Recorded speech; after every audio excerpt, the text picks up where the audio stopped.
Welcome to Sastry స్మయో. నా video నచ్చినట్లయితే like చేయండి, అలాగే నా ఛానల్ని తప్పనిసరిగా సబ్స్క్రైబ్ చేసుకుని సపోర్ట్ చేయండి. జాతీయవాదమే ఈ ఛానల్ లక్ష్యం.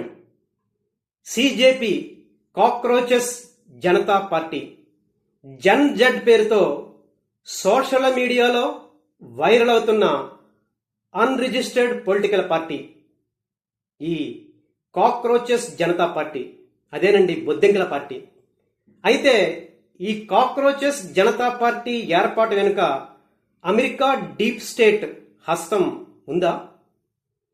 ముఖ్యంగా ఈ కాక్రోచెస్ జనతా పార్టీ రిలీజ్ చేసిన మేనిఫెస్టోలోని అంశాలు రాహుల్ గాంధీ పదే పదే చెప్పే నరేంద్ర మోడీ మీద చేసే విమర్శల్ని పోలి ఉన్నాయా? రాహుల్ చిలుకు పలుకల్లా ఉన్నాయా ఈ మేనిఫెస్టోలోని అంశాలు? దీనికి సంబంధించిన పూర్తి వివరాలను ఇప్పుడు చూద్దాం. సుప్రీంకోర్టు చీఫ్ జస్టిస్ సూర్యకాంత్ ఈ నెలలో అన్ఎంప్లాయిడ్ యూత్ మీద ఒక స్టేట్మెంట్ ఇవ్వడం జరిగింది. ముఖ్యంగా న్యాయ వ్యవస్థలో ఫేక్ సర్టిఫికెట్స్ తోటి అన్ఎంప్లాయిడ్ యూత్ కాక్రోచెస్ బొద్దెంకల్లా ఎంట్రీ అవుతున్నారంటూ సూర్యకాంత్ ఒక స్టేట్మెంట్ ఇవ్వడం జరిగింది. యూత్ని ఈ రకంగా బొద్దింకలతోటి పోల్చడాన్ని కాంటెక్స్ట్ గా తీసుకుని social media activist Abhijit Dipke social మీడియాలో ఈ కాక్రోచెస్ జనతా పార్టీని ఏర్పాటు చేయడం జరిగింది. ఈయన పూణేలో జర్నలిజం చేశాడు, అలాగే బోస్టన్ యూనివర్సిటీలో స్టూడెంట్ రిలేషన్స్లో ఇప్పుడు ఎంఎస్ చేస్తున్నాడు. గతంలో ఈయన ఆప్లో సోషల్ మీడియా యాక్టివిస్ట్గా కూడా పార్టిసిపేట్ చేశాడు. ఇప్పుడు ఈ కాక్రోచెస్ జనతా పార్టీ ఏర్పాటు వెనుక అమెరికా డీప్ స్టేట్ హస్తం ఉందనే ఆరోపణలు.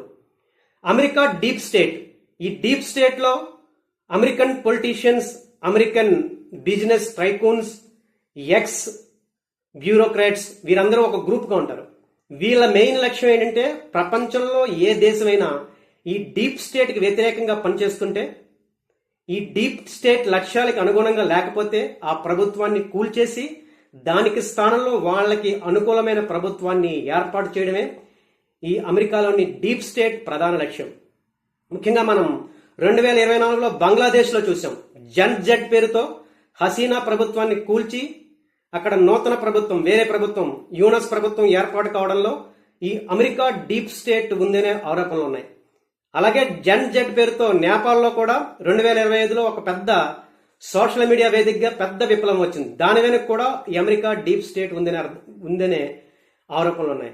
అంతెందుకు దాయాది దేశం పాకిస్తాన్లో కూడా ఇమ్రాన్ ఖాన్ ని పదవి నుంచి తొలగించడంలో కూడా ఐఎస్ఐ హస్తంతో పాటు అమెరికా డీప్ స్టేట్ హస్తం ఉందనే ఆరోపణలు ఉన్నాయి. ఇది అమెరికా డీప్ స్టేట్ ప్రధాన లక్ష్యం. అంతెందుకు భారతదేశంలో కూడా సిటిజన్ అమెండ్మెంట్ యాక్ట్ అల్లర్లు, అలాగే లదాఖ్ అల్లర్లు, పంజాబ్ హర్యానాలో రైతు ఉద్యమాల్లో కూడా ఈ అమెరికా డీప్ స్టేట్ హస్తం ఉంది. అలాంటి అమెరికా డీప్ స్టేట్ తో ప్రధాన ప్రతిపక్ష నేత అయిన రాహుల్ గాంధీకి సీక్రెట్ రిలేషన్స్ ఉన్నాయనే ఎలిగేషన్స్. అందుగురించే రాహుల్ గాంధీ పదే పదే సీక్రెట్ గా ఫారెన్ టూర్స్ వెళ్తుంటారనే ఆరోపణలు ఉన్నాయి. అలాంటి డీప్ స్టేట్ ఈ కాక్రోచెస్ జనతా పార్టీ ఏర్పాటు చేయడంలో మెయిన్ పాత్ర ఉందనే ఆరోపణలు ఉన్నాయి. అంటే ఈ కాక్రోచెస్ జనతా పార్టీ ద్వారా నరేంద్ర మోడీ ప్రభుత్వాన్ని అన్స్టేబుల్ చేయాలనేదే డీప్ స్టేట్ ప్రధాన ఉద్దేశం. అంతేకాకుండా ఈ కాక్రోచెస్ జనతా పార్టీలో మేనిఫెస్టోలోని అంశాలను చూసినట్లయితే రాహుల్ గాంధీ పదే పదే నరేంద్ర మోడీ మీద ప్రభుత్వమే చేస్తున్న విమర్శల్లా ఎగ్జాక్ట్ గా కాపీ పేస్ట్ లా ఉన్నాయి. ఇప్పుడు మనం ఈ కాక్రోచెస్ జనతా పార్టీ మేనిఫెస్టో అంశాలు చూద్దాం. మొదటి అంశం మేనిఫెస్టోలో, ఒకవేళ అదానీ అంబానీలు మీడియా హౌసెస్ అంటే మీడియా కంపెనీలను ఏర్పాటు చేస్తే, వాళ్ళ డైరెక్షన్లో మీడియా కంపెనీస్ ఉంటే, ఒకవేళ ఈ కాక్రోచెస్ పార్టీ అధికారంలోకి వస్తే ఆ లైసెన్స్ని క్యాన్సిల్ చేస్తుందంట. అది మేనిఫెస్టోలోని ఒక అంశం. మరొక అంశం ఏంటంటే, ఒకవేళ ప్రతిపక్షాలు అధికారంలో ఉన్న రాష్ట్రాల్లో చీఫ్ ఎలక్షన్ కమిషనర్ ఓట్లని తొలగిస్తే, ఒకవేళ ఈ ప్రభుత్వం అధికారంలో ఉంటే చీఫ్ ఎలక్షన్ కమిషనర్ని వెంటనే అరెస్ట్ చేస్తుందంట.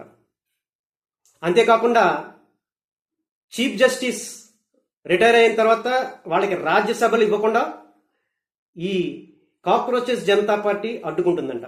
ఇది కాక్రోచెస్ జనతా పార్టీ మేనిఫెస్టోలోని అంశాలు. ఈ అంశాలని తరచి చూస్తే రాహుల్ గాంధీ నరేంద్ర మోడీ ప్రభుత్వం మీద చేసిన విమర్శల్ని పోలిలేదు. సో అందుగురించే ఈ cockroaches Janata party deep state డైరెక్షన్లో భారతదేశంలో ఉన్న నరేంద్ర మోడీ ప్రభుత్వాన్ని అస్థిరపరచడానికే ఈ రకంగా సోషల్ మీడియాలో జన్ జెడ్ పేరుతో ఉద్యమం చేసేలా ప్లాన్ జరిగిందనే ఆరోపణలు వస్తున్నాయి. దీని వెనుక కాంగ్రెస్ అధ్యక్షుడు, కాంగ్రెస్ ప్రతిపక్ష నాయకుడు రాహుల్ గాంధీ కూడా ఉన్నారనే ఆరోపణలు. ఎందుకంటే డీప్ స్టేట్ తోటి రాహుల్ గాంధీ కూడా రిలేషన్స్ ఉన్నాయి. అందుగురించే రాహుల్ గాంధీ విమర్శల్ని పోలి ఈ కాక్రోచెస్ జనతా పార్టీ మేనిఫెస్టో ఉంది. సో ఈ రకంగా కాక్రోచెస్ జనతా పార్టీ మెయిన్ లక్ష్యం నరేంద్ర మోడీ ప్రభుత్వాన్ని టార్గెట్ చేయడమే.